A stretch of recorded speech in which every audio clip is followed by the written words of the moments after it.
திருவருள் சக்தி டிவி வாழ்க்கையை வளமாக்கும் களம்.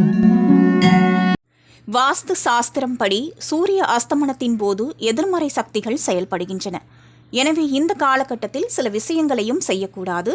மேலும் இந்த நேரத்தில் தெய்வங்களை வணங்க வேண்டும்.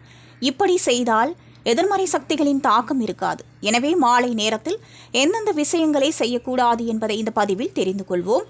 மாலை நேரத்தில் வீட்டின் பிரதான கதவை ஒருபோதும் மூடி வைக்காதீர்கள், திறந்து வையுங்கள். ஏனெனில் இந்த நேரத்தில் தான் லட்சுமி தேவி வீட்டுக்குள் நுழைவதாக நம்பப்படுகிறது.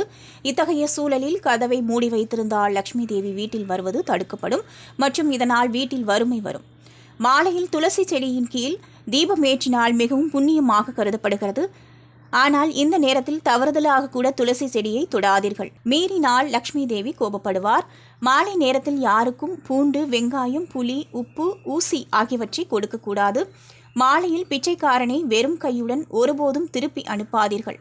உங்கள் தகுதிக்கு ஏற்ப அவருக்கு ஏதாவது தானம் செய்யுங்கள். அதுபோல மாலை வேளையில் பண பரிவர்த்தனை ஒருபோதும் செய்யாதீர்கள். அதாவது யாருக்கும் கடன் கொடுக்கவோ அல்லது வாங்கவோ கூடாது.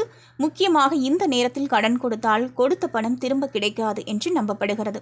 முக்கியமாக மாலையில் வீட்டில் தூங்கவோ அல்லது சண்டையிடவோ கூடாது. ஏனெனில் லட்சுமி தேவி இந்த சமயத்தில் வீட்டுக்கு வருவதால் இந்த நேரத்தில் சண்டையிட்டாலோ அல்லது தூங்கினாலோ உங்கள் வீட்டில் வறுமை வரும். மேலும் நீங்கள் நிதி இழப்பை சந்திக்க நேரிடும்.